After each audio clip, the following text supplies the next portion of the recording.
Hello, sports bettors. Welcome to Watch the Line with your host with over 30 years of experience in sports betting, Stephen Skelly. Hi, folks. Stephen Skelly here with Watch the Line. And I've been in this business for over 30 years. I don't want to say the exact number because although you can see me and see how old I look, I have been professionally sports betting and only professionally sports betting to make a living for over 30 years. And that in itself is I have to say myself, that's quite an accomplishment considering how Vegas has been built from the early days to what it looks like now from people who do just the opposite of what I do, and that's contribute to the economy of Las Vegas. I'm proud to say that over the years that I have taken the economy out of Las Vegas, my little piece of Las Vegas that I've earned for many years.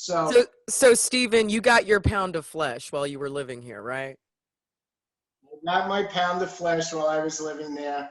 So much so that since I've been living on the East Coast for the last 15, 17 years, once my kids are off and in college, I think I'm gonna at least have a vacation spot back in Vegas. It's the energy, it's just there's so much energy out there, and I'm definitely a night person. It's right now it's past 12 midnight on the East Coast, and you're out in Vegas, but I'm on the East Coast, and I usually don't get to bed till around 2 in the morning. So I've always been a night person. Vegas has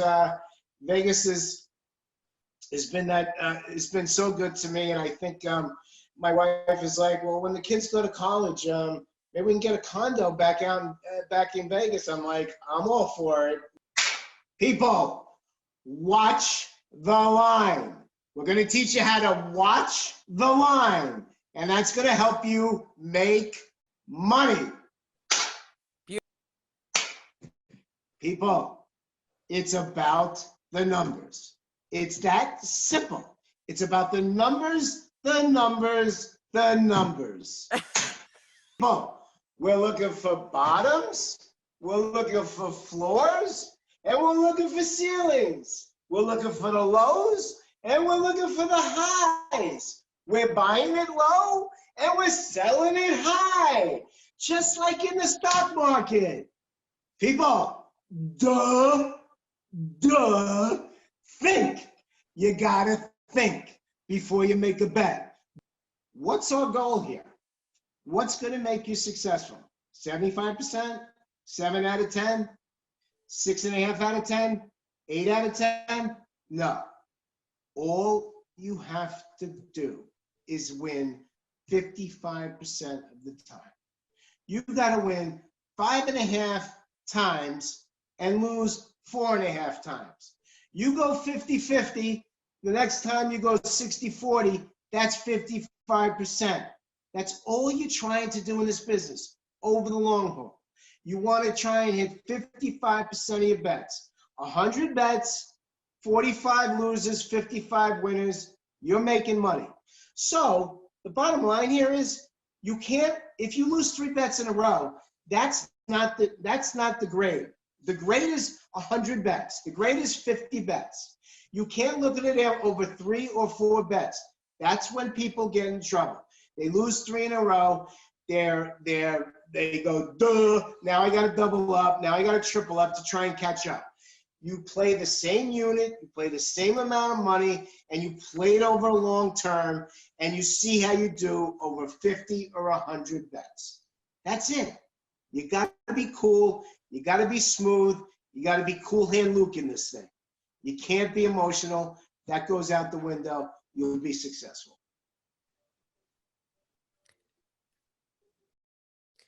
Vegas, watch the line, right? And then we can be in the studio together. So absolutely.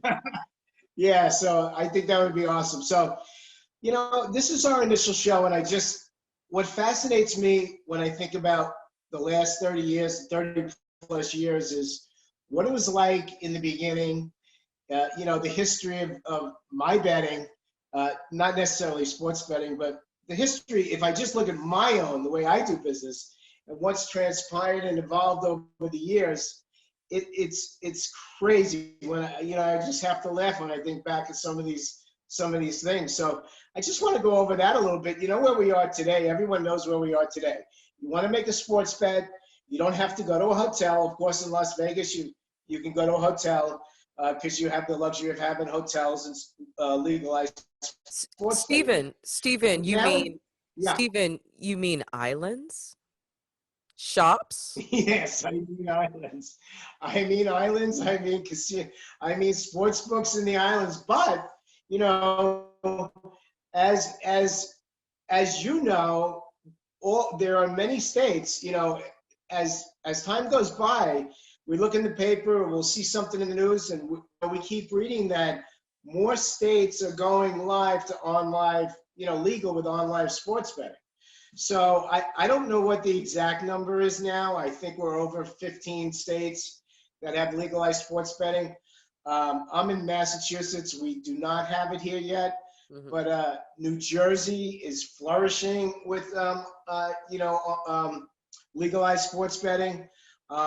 So much so that I remember reading a little while ago that the revenue in New Jersey exceeded the revenue in Las Vegas in sports betting.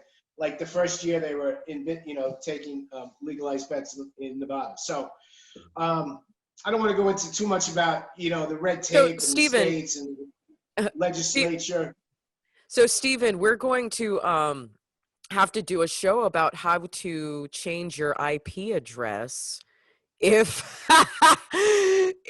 first, Stephen, before we get into that way later in the season, let's talk about what the available options are right now. Like, how do you currently, in this COVID-19 climate, how do you sports bet right now? Sure. Good point. The way I sports bet now is really the way I've been sports betting for quite some time, and that is 100% online. 100%.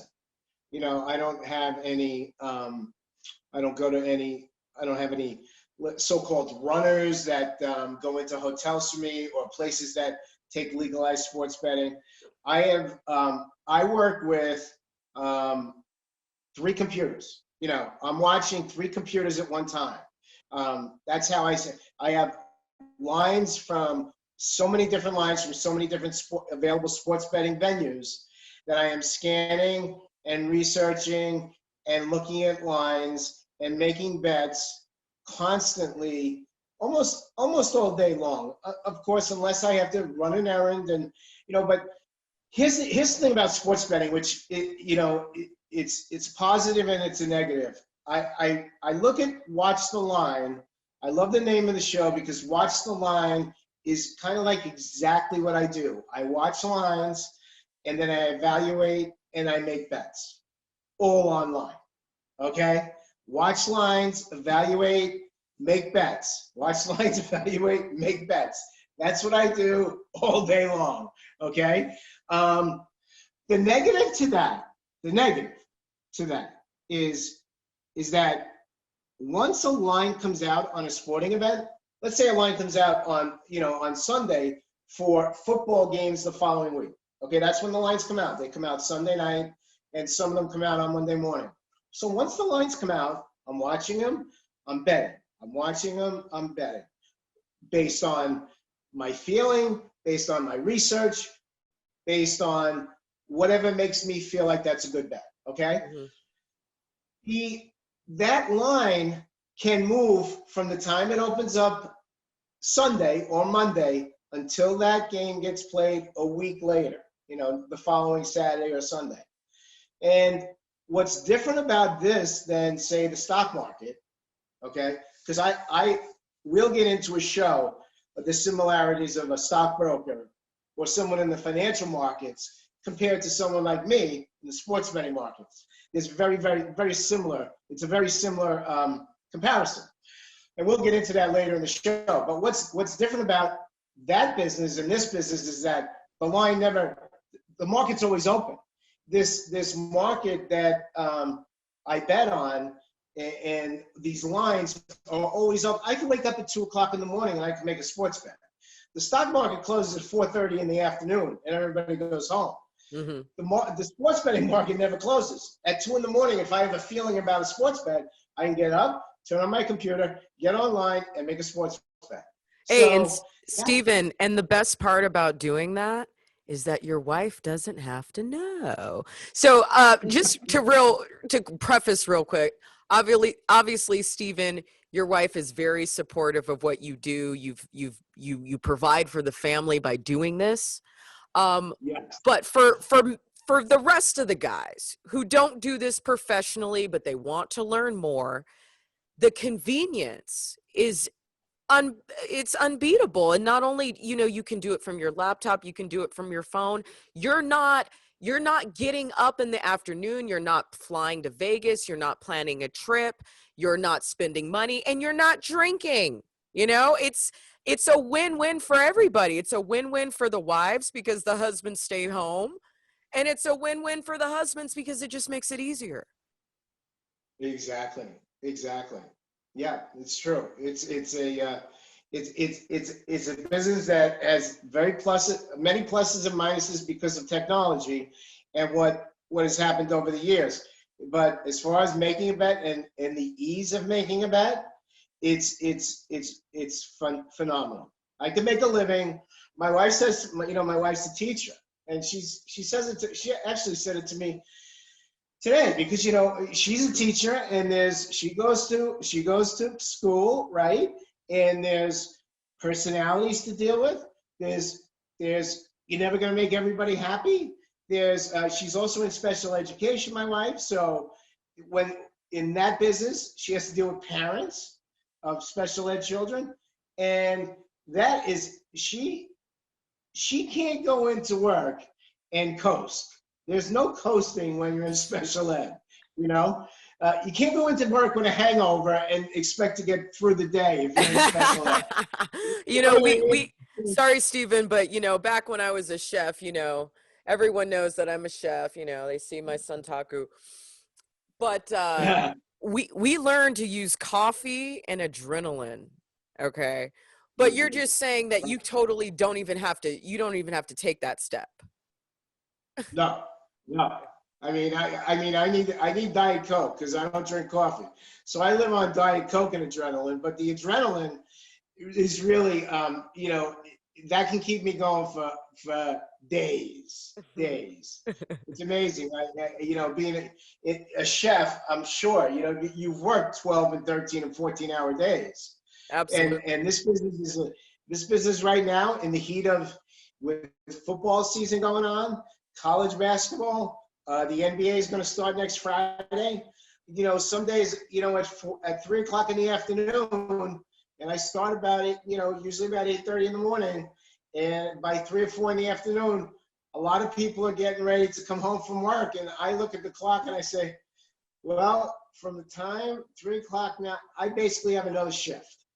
Right. Until I'm tonight at about I'm probably done betting by about 9 p.m. because that's when 9 p.m. Eastern, that's when some of the last games are being played. But then I have to grade all my bets at the end of the night. So that's 3 hours later. So, at 1 in the morning, I'm still grading bets. And what I mean by grading bets is, did it win? Did it lose? Did I make a profit? Did I make a loss? I got to check all my balances. And that's what my day is like. So it's a 14-hour day. It's easily a 14, 15-hour day, Wow. And but the thing that has really been a gift to me for over 30 years is I don't remember a day. I'm sure there's been a day or two, but I don't remember many days where I said, I don't want to do this. I'm not doing this. Awesome. I don't remember a day where I said, I'm just not doing this. I hate it. It sucks. Right.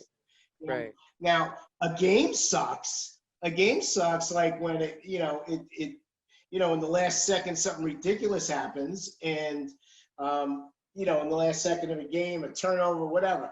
That I've said that many times. Obviously, I say that almost daily. You know, but as far as creating the value, you know, the value that I search for, and creating the money making opportunities, I've always, you know, just loved doing it.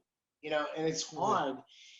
A lot of people don't make a living in something that they love doing it. You know, Right, like right, right. you, that is a gift. That's a gift, and I've been blessed with that because I don't hate my job. Hey, No, I'm just saying I don't hate my job. I love my job. Some days I hate it, but it doesn't prevent me from the next day getting up and saying, "Oh no, that is not going to happen to me again." And I'm gonna, you know, because it's a constant. This business is a constant. It's humility every day.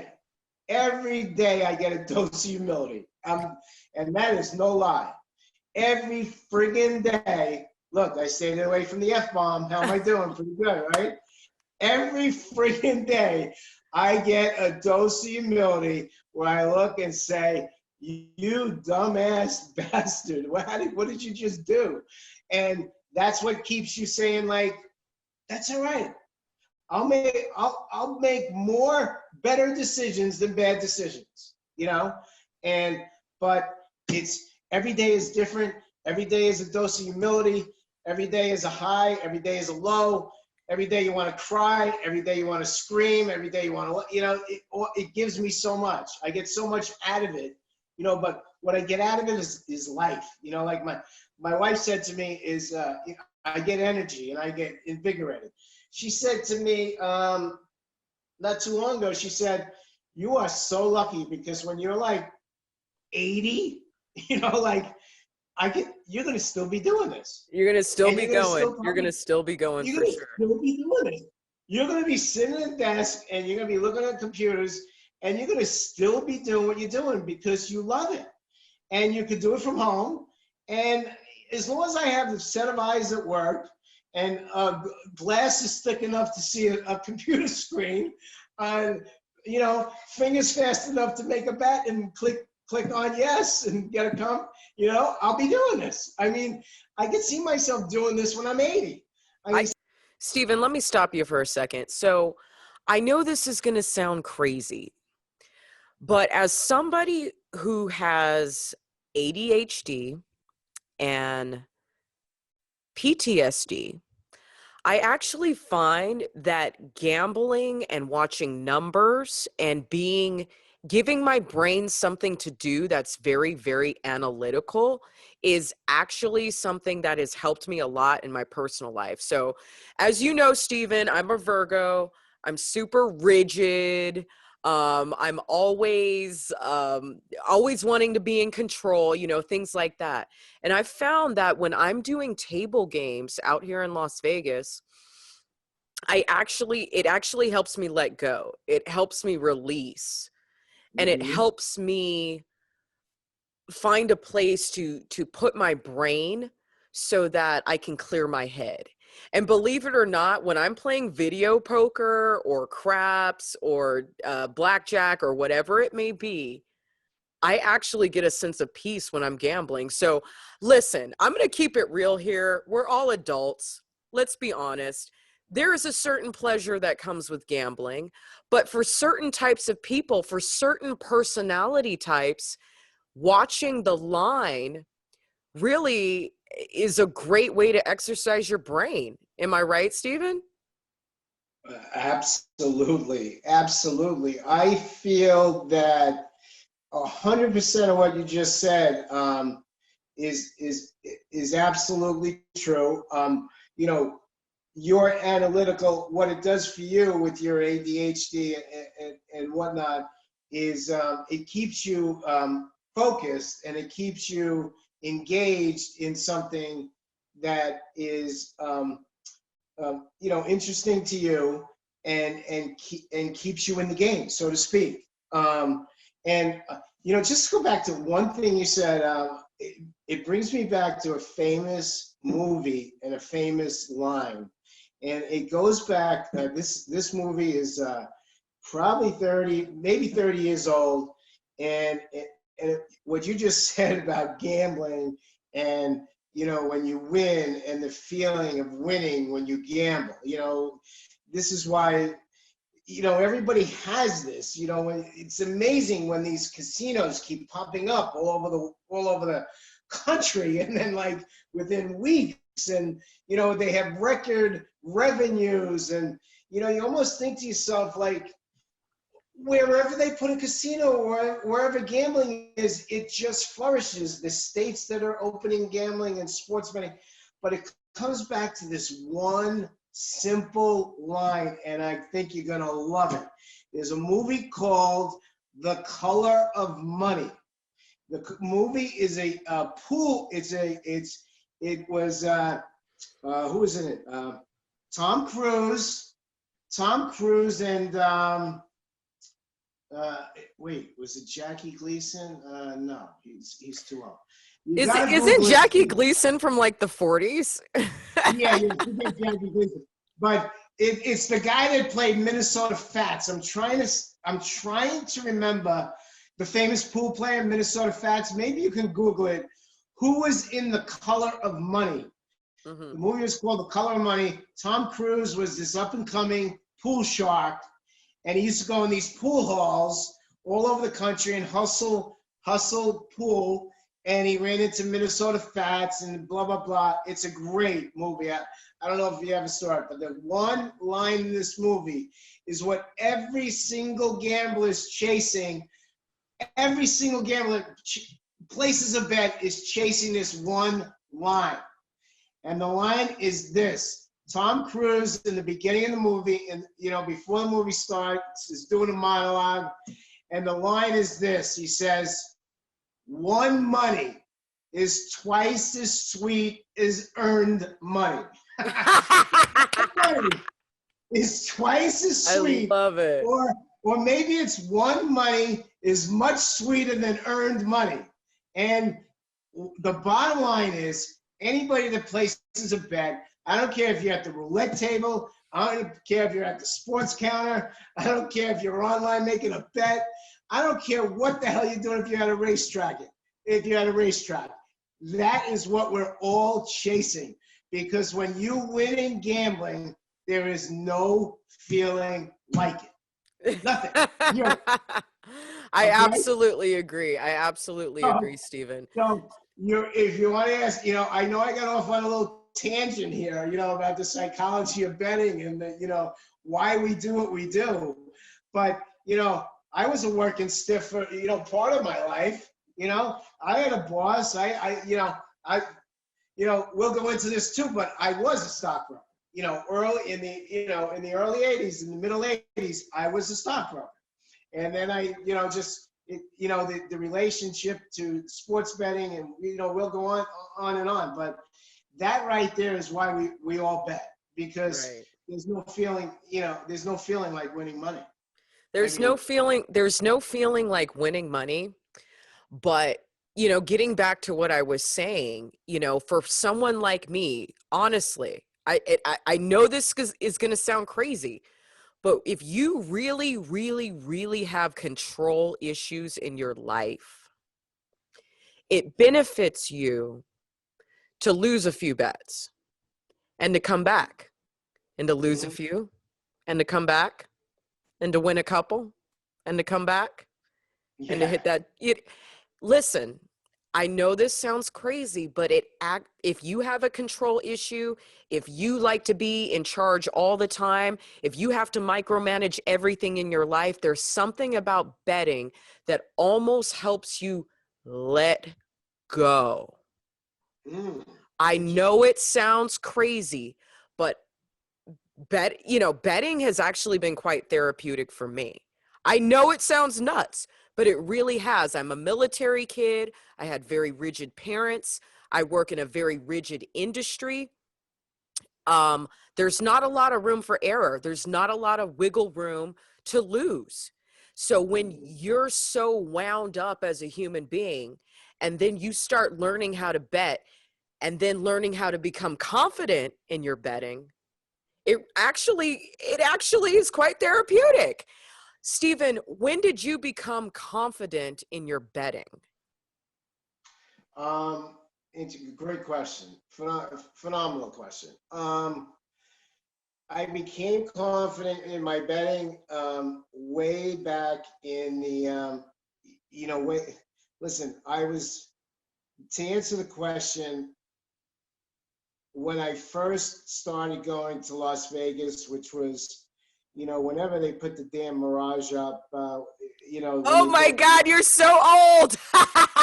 yeah, it's crazy, isn't it? But when that place opened, but listen, I was there for the Desert Inn, the Desert Inn and the Tropicana before they rebuilt all these places, right? So, no, but when I became confident in my betting was really way back in the beginning.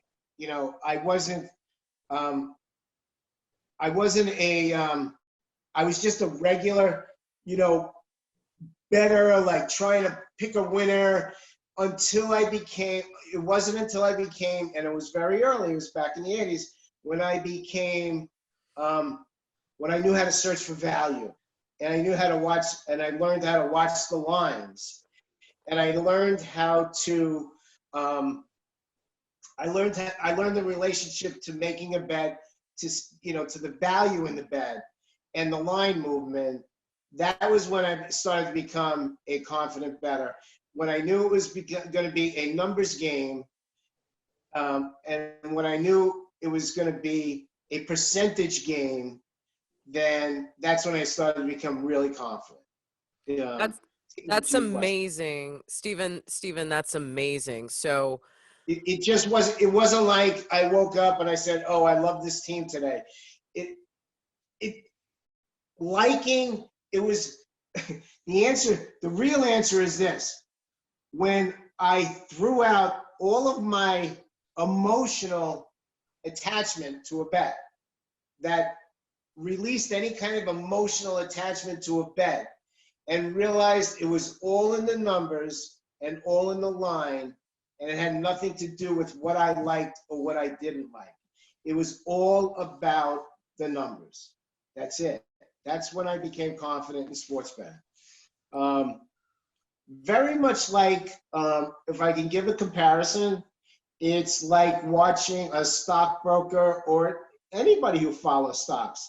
Let's say you're a layperson, but you follow stocks. Everybody everybody could have a Schwab account these days. Everybody, I have friends. I have at least two or three friends that make a living trading, stocks, mhm. and for the most part, they watch the movement in the prices. So it's not that they love the company; it's that they watch the. It's not they it's watch not the. it's not that they it's not that they really think they have great culture and great leadership. That's not No, the issue. they could care less about the culture, the leadership, the product. They could care less. But they do. What they do care about is, they're computer geeks and they're numbers geeks, and they say, you know what? When this stock hits 14, every time it hits 14 or 15, it goes up, and every time it hits 19 or 20, it goes down. That's the ceiling. So they look for bottoms and they look for ceilings. They look for floors. Let's call it floors. And they look for ceilings. And when they find that sweet spot in the floor and the ceiling, that's when they, become confident and make, what do you call valuable bets, valuable investments, because they've tracked it, they've followed it, and they say, this is my floor and this is my ceiling. Now they're going to be right and they're going to be wrong, but they're probably going to be right more than they're wrong. And it's a similar thing with the numbers in sports. Yes, I have to pay attention to injuries.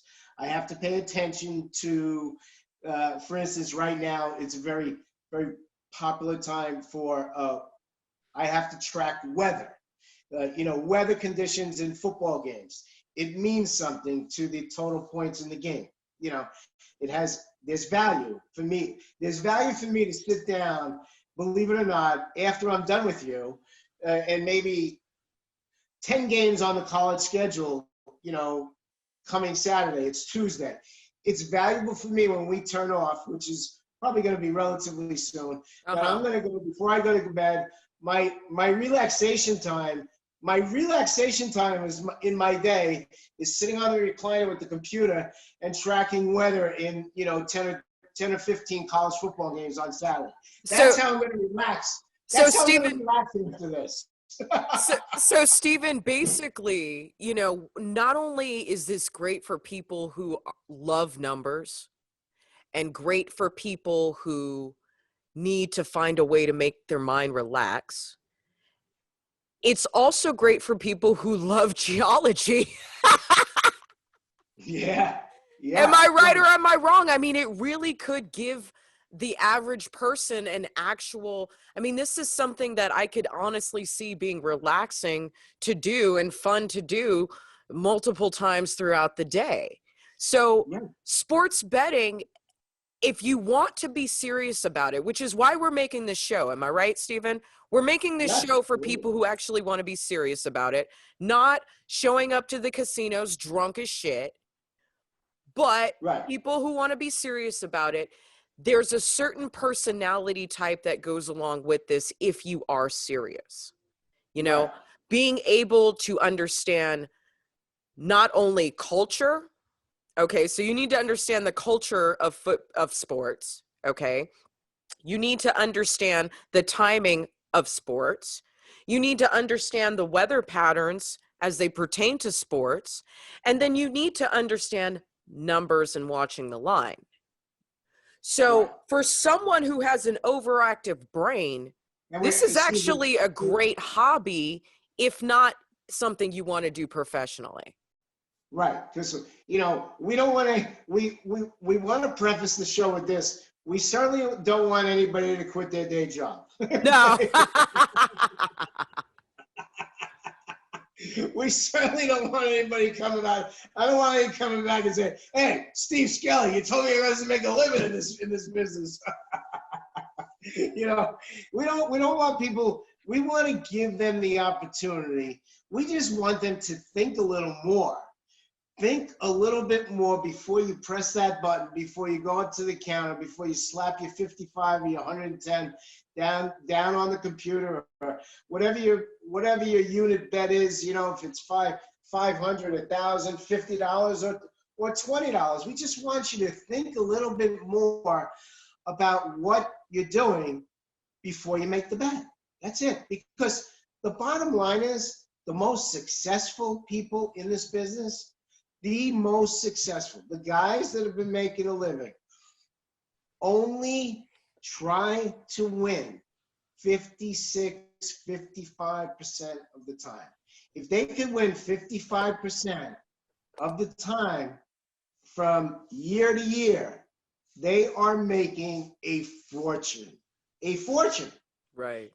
So when these people see these advertisements of like, we hit 75, 80% last year and we're up, it's all shit.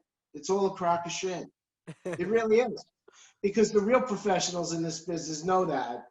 And they know, and that's what happens with people. They'll win a couple of bets, they'll lose a couple of bets, then they'll win 4 or 5 bets in a row, and then they say, I'm winning about 80% of my bets.